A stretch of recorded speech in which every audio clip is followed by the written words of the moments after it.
এর আগে তো অপবিশ্বাসকে আমি একটা হিরোর সাথেও ধরেছি, হাতে রাতে ধরেছি, সেদিন তো আমি কোনো কিছু বলিনি। এটা আসলে অপবিশ্বাস যা করলেন তার রেজাল্ট উপরওয়ালা তাকেই দিবেন। শাকিব খান বলছেন আপনার সঙ্গে তার কোনো বিয়ে হয়নি, তার কোনো সংসার হয়নি, ইমোশনাল কোনো কিছু হয়ে থাকতে পারে, তার জন্য তিনি তার সন্তানকে স্বীকার করছেন, কিন্তু আপনার সাথে তার কোনো বৈবাহিক সম্পর্ক হয়নি তিনি জোর দিয়ে বলছেন। সেটা এখন তার ব্যাপার, সে এখন জোর করে বলবে কি বলবে সেটা আসলে তার ব্যাপার। সে এখন কখন কোন কথা বলতেছে এটা আমি কি করে বলবো?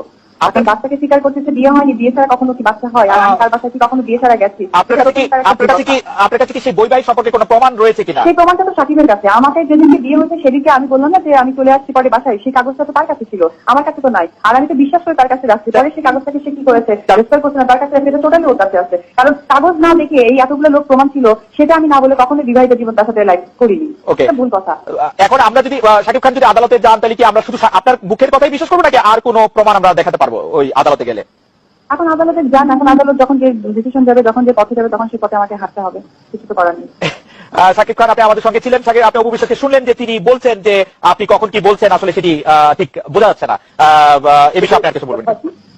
আসলে আমি আপনার এই অনুষ্ঠানে এসেছি আরো অনেকবার, এত ভালো ভালো মুহূর্ত নিয়ে এসেছি, বাট আজকে এমন একটা মুহূর্ত নিয়ে আসতে হবে আমি আমার জীবনে কোনোদিন কল্পনাও করে দেখিনি। আমি এমন ট্র্যাপে পড়বো আমি কোনোদিন কল্পনাও করে দেখিনি যে আমি এমন ট্র্যাপে পড়তে পারি। কালকে আমি, আপনারা জানেন যে আমি গত 1 বছর ধরে বাংলাদেশের হয়েছি, তো বাংলাদেশের রিপ্রেজেন্ট করে যাচ্ছি পুরো পৃথিবীতে। আজকে আমার বিরুদ্ধে চক্র, আজকে অপবিশ্বাসের মতো লোক যাকে আমি এত বছর টেনে এসেছি, তাকে সাথে নিয়ে যে আমাকে ডুবানোর জন্য দেখবেন শাকিব খানকে বাংলাদেশ চলচ্চিত্র সে তাকে ডুবানোর জন্য যে এমন ভাবে একটা জঘন্য চক্রান্ত অপবিশ্বাসও লিপ্ত হবে আমি কখনো ভাবতেও পারিনি। আপনি ধরা পড়ার পরেও কিন্তু আমি কিছু বলিনি। শাকিব খান, আপনি আরেকটি এলিগেশন দিচ্ছেন, যদি এটি চক্রান্ত হয় তাহলে আপনি সহজে প্রমাণ করতে হবে যে এটি চক্রান্ত, কিন্তু আপনি আরেকটি এলিগেশনের কথা বলতে দিতে আপনি আসলে বলেন নাই। আমরা শুধু জানতে চাইছিলাম যে আপনি এই বিষয়টি নিয়ে কি করতে চান। আপনি বলছিলেন যে আপনি আপনার সন্তানের দায়িত্ব নিচ্ছেন, আপনি এই ব্যাপারটি নিয়ে আপনার ভবিষ্যৎ পরিকল্পনা কি? আমি সন্তানের কথা আগেই বলেছি যে দেখেন, একটা মানুষ বৈধ হোক অবৈধ হোক যেভাবেই হোক পৃথিবীতে এসছে, আমারই সন্তান, ফাইন। আমি এজ এ হিউম্যান বিং আমি তাকে অস্বীকার কখনো করবো না। এজ এ হিউম্যান বিং আমি কখনো করবো না, আমি করিও না।